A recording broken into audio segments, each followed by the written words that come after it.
Hello friends, मैं धर्मेंद्र अपने YouTube channel amazing पाठशाला में आप लोगों का पुनः स्वागत करता हूं। दोस्तों, आज के वीडियो में मैं आप लोगों के लिए नरेशन के अंतर्गत इंट्रोगेटिव सेंटेंस के तीसरे और आखिरी पार्ट को लेकर आया हूं। दोस्तों, पिछले पार्ट में हम लोगों ने इंट्रोगेटिव सेंटेंस के अंतर्गत यस नो टाइप और WH वर्ड या क्वेश्चन वर्ड के इंट्रोगेटिव सेंटेंस का अध्ययन किया था।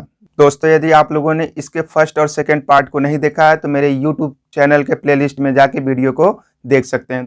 आज के वीडियो में हम लोग इंट्रोगेटिव सेंटेंस के अंतर्गत इसके तीसरे रूल के बारे में अध्ययन करेंगे। दोस्तों, तीसरा रूल यह कहता है कि यदि इंट्रोगेटिव सेंटेंस का जवाब यस या नो में दिया गया हो तो उसको हम इनडायरेक्ट स्पीच में किस प्रकार परिवर्तन करते हैं उसी के बारे में अध्ययन करेंगे। आइए दोस्तों, पहले रूल को नोट कर लेते हैं।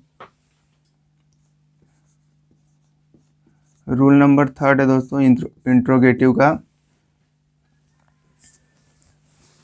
यदि रिपोर्टेड स्पीच में आए हुए इंट्रोगेटिव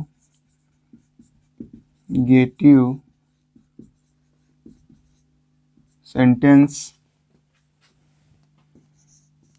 का जवाब यस या नो में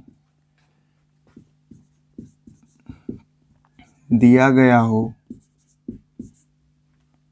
तो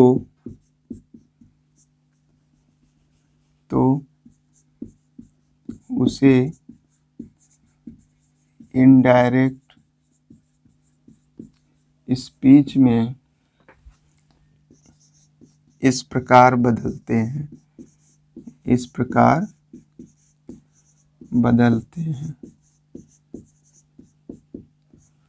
ठीक है दोस्तों, यदि रिपोर्टेड स्पीच में आया हुआ जो इंट्रोगेटिव सेंटेंस है वो तो दिया हो, साथ ही साथ उसका जवाब भी यस या नो में दिया हुआ है, तो उसको हम इनडायरेक्ट स्पीच में कैसे परिवर्तित करेंगे उसी के बारे में दोस्तों आइए एग्जाम्पल के माध्यम से समझ लेते हैं। ठीक है दोस्तों, एग्जाम्पल है आप लोगों के लिए।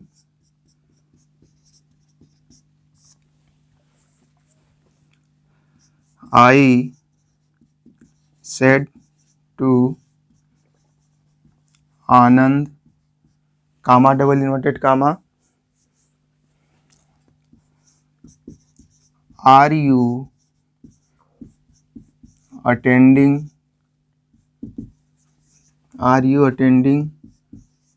the class? अगला इसका दोस्तों है इसी में आनंद शेड कामा डबल इन्वर्टेड कामा यस। ठीक है दोस्तों, जैसा कि आप देख रहे हैं ये जो आपका सेंटेंस है ये आपके डायरेक्ट स्पीच में है। और दोस्तों क्या कह रहा है कि I said to Anand are you attending the class? Anand said yes. दोस्तों, जैसा कि आप देख रहे हैं इसमें एक क्वेश्चन पूछा जा रहा है। क्वेश्चन क्या है? Are you attending the class, और उसका जवाब क्या है? यस। तो दोस्तों इसका जवाब दिया है। तो दोस्तों जब हम इसको इनडायरेक्ट स्पीच में चेंज करते हैं तो हम किस प्रकार चेंज करते हैं आइए उसी के बारे में जान लेते हैं। दोस्तों अगर इसका हिंदी में अर्थ देखा जाए तो क्या हो जाएगा? आई सेड टू आनंद, मतलब मैंने आनंद से कहा are you attending the class, क्या तुम क्लास को अटेंड कर रहे हो या फिर क्या आप क्लास को ले रहे हो? आनंद सेड, आनंद ने कहा यस, मतलब हाँ उसने जवाब दिया यस। दोस्तों इस प्रकार के वाक्यों को आइए बदलते हैं, कैसे बदला जाता है उसी को देखते हैं। दोस्तों इसमें कुछ करना नहीं है, जैसा कि आप देख रहे हैं कि रिपोर्टेड स्पीच आपका ये है, वो स्टार्टिंग किससे हुआ है? आपका हेल्पिंग वर्ब से स्टार्ट हुआ है, एक्सिलरी वर्ब से। तो दोस्तों जब इंट्रोगेटिव सेंटेंस का स्टार्टिंग किसी हेल्पिंग वर्ब से होता है तो उसको हम यस या नो टाइप का इंट्रोगेटिव सेंटेंस कहते हैं। तो दोस्तों उस प्रकार के सेंटेंस में हम लोग क्या करते हैं? कंजंक्शन इफ या वेदर का प्रयोग करते हैं। और आपका जो आने वाला रिपोर्टिंग स्पीच की वर्ब सेड या सेड टू होती है उसको हम किस में चेंज कर देते हैं? आस्क्ड या इंक्वायर्ड आप में। आइए इसको करते हैं। तो आपका हो जाएगा आई सेड टू को क्या करेंगे? आस्क्ड में। आई आस्क्ड आनंद, उसके बाद कामा डबल इन्वर्टेड कामा हटा के आपको क्या करना है? आपको कंजंक्शन इफ या वेदर लगा देना है। ठीक है दोस्तों, इफ़ या वेदर। और उसके बाद जो आपका रिपोर्टेड स्पीच में इंट्रोगेटिव सेंटेंस है, तो इसको इनडायरेक्ट स्पीच में हम बदलते समय सेंटेंस को क्या करते हैं, असर्टिव सेंटेंस में बदल देते हैं। तो आइए असर्टिव सेंटेंस में बदल देते हैं। तो दोस्तों असर्टिव सेंटेंस में बदलने के लिए सबसे पहले हमें सब्जेक्ट की आवश्यकता होगी। तो आइए पहले सब्जेक्ट को देख लेते हैं, जो कि यू दिया है इसमें। रिपोर्टेड स्पीच का सब्जेक्ट क्या है, यू है, सेकेंड पर्सन में यू आता है।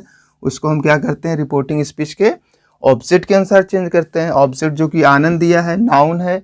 नाउन दोस्तों हमेशा थर्ड पर्सन में आता है, और प्लस ये क्या है, आनंद सिंगुलर है, प्लस ये मेल है, पुरुषों के लिए यूज होता है। तो थर्ड पर्सन में आपका ऐसा कौन सा प्रोनाउन है जो थर्ड पर्सन में हो, मेल हो, पुरुषों के लिए यूज हो, सिंगुलर हो, तो दोस्तों क्या होता है, आपका ही होता है। क्या होता है, ही होता है। और उसके बाद टेंस देखिए, आर दिया है, तो पता चल रहा है ये प्रेजेंट कॉन्टिन्यूअस है, तो इसको हम किस में ले जाएंगे, पास्ट कॉन्टिन्यूअस में। ठीक है, तो उसमें वाज और वर हो जाएगा। तो वाज दोस्तों सिंगुलर के लिए, वर प्लूरल के लिए। तो हमारा सब्जेक्ट ही जो कि सिंगुलर, तो क्या लग जाएगा आपका, वाज हो जाएगा। फिर उसके बाद अटेंडिंग द क्लास,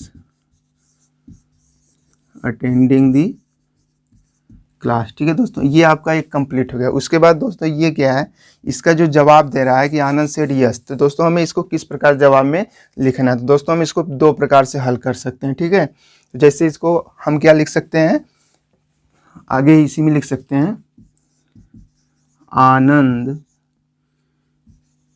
रिप्लाइड। ठीक है दोस्तों, आनंद रिप्लाइड इन अफर्मेटिव। ठीक है दोस्तों, इस तरह भी आप लिख सकते हो कि आनंद रिप्लाइड इन अफर्मेटिव। रिप्लाइड मतलब जवाब देना होता है, अफर्मेटिव मतलब सकारात्मक, यानी आनंद ने सकारात्मक में जवाब दिया। अर्थात उसने यहाँ पे देख रहे हैं यस कहा ना कि are you attending the class, क्या आप क्लास को अटेंड कर रहे हो, तो उसने कहा यस, तो इसमें क्या हो जाएगा, आनंद रिप्लाइड, आनंद ने जवाब सकारात्मक में दिया। या फिर इसी को हम दूसरे तरीके से चेंज करना चाहें तो कर सकते हैं। ठीक है, तो आइए इसको भी चेंज कर लेते हैं। दोस्तों अगर ये तो हो गया, दूसरे टाइप में हम इस प्रकार चेंज करेंगे, तो आपका इसका जवाब देना होगा। तो क्या हो जाएगा, आनंद शेड दैट, इसको क्योंकि अफर्मेटिव चेंज करना है, तो आपका क्या हो जाएगा, आनंद सेड दैट। उसके बाद आपको दोस्तों जैसा कि देख रहे हैं टेंस क्या है, प्रेजेंट कंटिन्यूअस में है, तो हमें जवाब किस में देख रहे हैं कि पास्ट में चला गया, तो हमें पास्ट कंटिन्यूअस में जवाब देना होगा। ठीक है, तो आपका क्या हो जाएगा, आनंद सेड दैट, फिर सब्जेक्ट आपका ही है तो ही, और हेल्पिंग वर्ब क्या है, वाज। ठीक है, तो आपका यही होगा।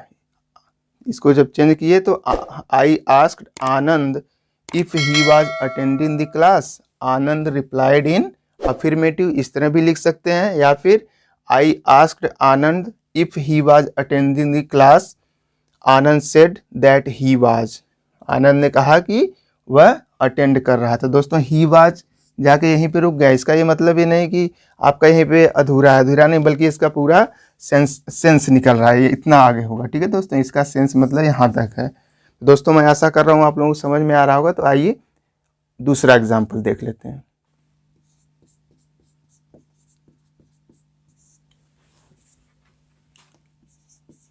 She said to me, comma double inverted comma, can you do this work. ठीक है दोस्तों, she said to me can you do this work, I said no. ठीक है दोस्तों जैसा कि आप देख रहे हैं कि इसमें क्या है, आपका रिपोर्टेड स्पीच में जो सेंटेंस है आपका इंट्रोगेटिव में है, यस नो टाइप वाला है, और उसी के साथ उसका जवाब भी दिया है। ठीक है, तो आइए इसको सॉल्व कर लेते हैं। दोस्तों जब इसको आप इनडायरेक्ट स्पीच में चेंज करेंगे तो आपका क्या हो जाएगा, सी सब्जेक्ट दिया है, सेड टू को आस्क्ड या इंक्वायर्ड आप में कर देंगे। ठीक है, क्यों, क्योंकि हमारा जो सेंटेंस है वो इंट्रोगेटिव सेंटेंस में है। ठीक है, आइए इसको चेंज कर लेते हैं। आस्क्ड ऑब्जेक्ट में दिया हुआ है, उसके बाद कामा डबल इन्वर्टेड कामा हटा के आप कंजंक्शन इफ या वेदर का यूज करेंगे। ठीक है दोस्तों, जैसा कि आप पिछले सेंटेंस में या पिछले एग्जाम्पल में आप करते आए हैं, ठीक है।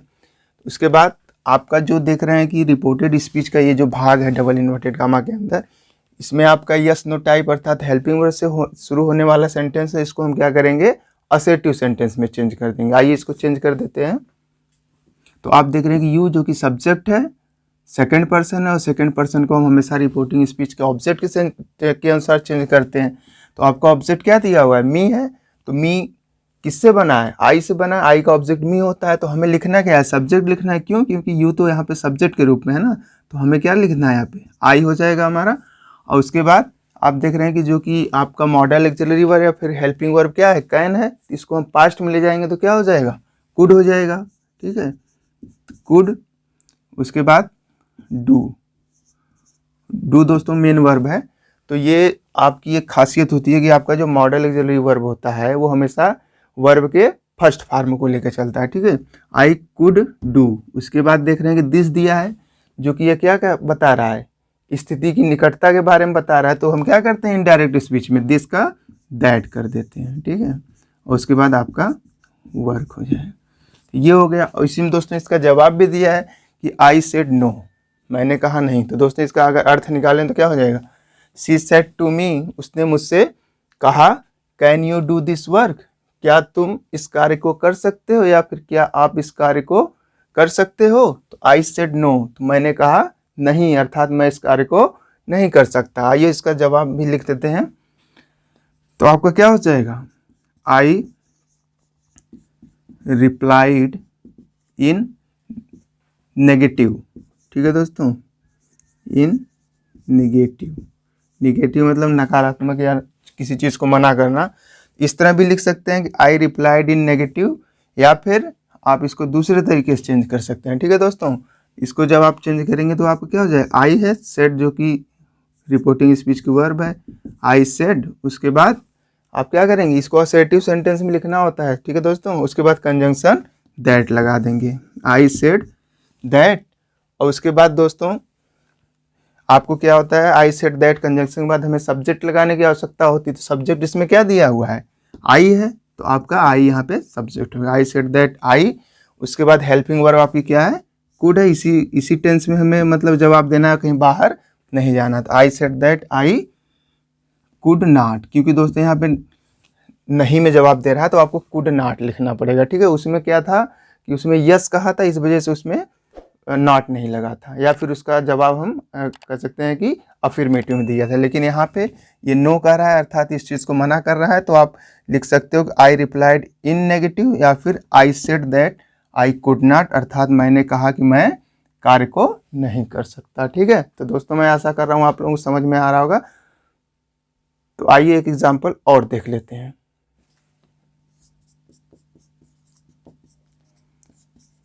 ही said to me, comma double inverted comma, did you write a letter, ठीक है दोस्तों, did you write a letter. I said comma double inverted comma yes, ठीक है दोस्तों। आइए इसको भी चेंज कर लेते हैं। आपका क्या हो जाएगा, ही सेड टू क्या करेंगे, आस्क्ड या इंक्वायर्ड आप में, आस्क्ड ऑब्जेक्ट मी दिया हुआ है। और तो दोस्तों देख रहे हैं आपका जो स्टार्टिंग है रिपोर्टेड स्पीच के इंट्रोगेटिव सेंटेंस का हेल्पिंग वर्ब से स्टार्टिंग है, तो इसको हम क्या करते हैं कंजंक्शन इफ या वेदर का यूज़ करते हैं। तो आइए तो क्या हो जाएगा आपका इफ, और उसके बाद जो आपका दिया हुआ इंट्रोगेटिव सेंटेंस इसको हम असर्टिव में चेंज कर लेते हैं। तो असर्टिव में चेंज करने के लिए पहले सब्जेक्ट का पता करेंगे। सब्जेक्ट जो कि यू दिया है इसमें, तो यू जो कि सेकंड पर्सन होता है, सेकंड पर्सन को हम हमेशा रिपोर्टिंग स्पीच के ऑब्जेक्ट के नंबर, पर्सन और जेंडर के अनुसार चेंज करते हैं, ठीक है दोस्तों। तो ऑब्जेक्ट आपका मी दिया हुआ है जो कि फर्स्ट पर्सन का है, और ये किसका बना है, आई से बना है, क्योंकि आई का ऑब्जेक्ट मी होता है। तो यहाँ पे आपका सब्जेक्ट क्या हो जाएगा, आई हो जाएगा, ठीक है। और उसके बाद टेंस देख रहे हैं जो कि डिड है, डिड से पता चल रहा है कि हमारा पास्ट इंडिफिनिट है, तो ये किस में जाएगा, पास्ट परफेक्ट टेंस में, ठीक है दोस्तों। तो क्या हो जाएगा आपका हैड हो जाएगा, क्या हो जाएगा, हैड हो जाएगा। तो हैड दोस्तों चाहे सिंगुलर हो चाहे प्लूरल हो, दोनों के साथ लगता है, तो हैड हो जाएगा। वर्ब का इसमें देख रहे हैं कि पास्ट इंडेफिनिट में फर्स्ट फॉर्म लगता है और पास्ट परफेक्ट में थर्ड फॉर्म। तो क्या हो जाएगा, written, I had written a letter. ठीक है दोस्तों, ये हो गया इसका असर्टिव सेंटेंस। और इसके देख रहे हैं कि आपको इसका जवाब भी दिया है, आई सेड यस। तो आइए इसको भी चेंज कर लेते हैं दोस्तों। यस कर रहा है अर्थात उस चीज़ को वो एक्सेप्ट कर रहा है, तो इसको हम कैसे चेंज करेंगे, आई रिप्लाइड इन अफर्मेटिव। ठीक है दोस्तों, अफर्मेटिव। या फिर इसको आप दूसरे तरीके से चेंज कर सकते हैं असर्टिव सेंटेंस में। तो क्या हो जाएगा आपका, आई सेड कंजंक्शन दैट लगेगा। ठीक है दोस्तों, क्योंकि असर्टिव सेंटेंस में चेंज कर रहे हैं तो आपका कंजंक्शन दैट लगेगा। उसके बाद दोस्तों यहाँ पे एस कर रहा है तो आई सेड दैट, उसके बाद आपको सब्जेक्ट लिखना है। ठीक है, पूरा जवाब देना है तो आई सेड दैट आई। उसके बाद आपका जिस टेंस में जवाब देना है, अर्थात जिस टेंस में आपने रिपोर्टेड स्पीच में जो आया हुआ टेंस था उसको जिस टेंस में इनडायरेक्ट स्पीच चेंज किया उसी में हमें जवाब देना है। ठीक है, तो आपका क्या हो जाएगा, हैड लगेगा। ठीक है, तो क्या हो जाएगा, I said that I had. ठीक है, तो दोस्तों इसका जो कि जब आप अर्थ निकालोगे तो क्या हो जाएगा, ही सेड टू मी, उसने मुझसे कहा, did you write a letter, तो डिड लग गया तो क्या से स्टार्टिंग होगा, तो did you write a letter, क्या आपने पत्र लिखा, आई सेड यस, मैंने कहा हाँ। तो जब दोस्तों उसका जवाब दिया हो यस या नो में, तो दोस्तों हम इस प्रकार से इनडायरेक्ट स्पीच में चेंज करते हैं। तो दोस्तों तो यह आपका इंट्रोगेटिव सेंटेंस का आखिरी पार्ट था। तो दोस्तों नेक्स्ट पार्ट में हम लोग इम्परेटिव सेंटेंस के बारे में अध्ययन करेंगे। दोस्तों आपको वीडियो कैसा लगा इसके बारे में ज़रूर बताएं। यदि आपको वीडियो पसंद आया तो प्लीज़ वीडियो को लाइक करें, दोस्तों के साथ शेयर करें और चैनल को अगर अभी तक आप लोगों ने नहीं सब्सक्राइब किया है तो चैनल को भी सब्सक्राइब कर लें। धन्यवाद।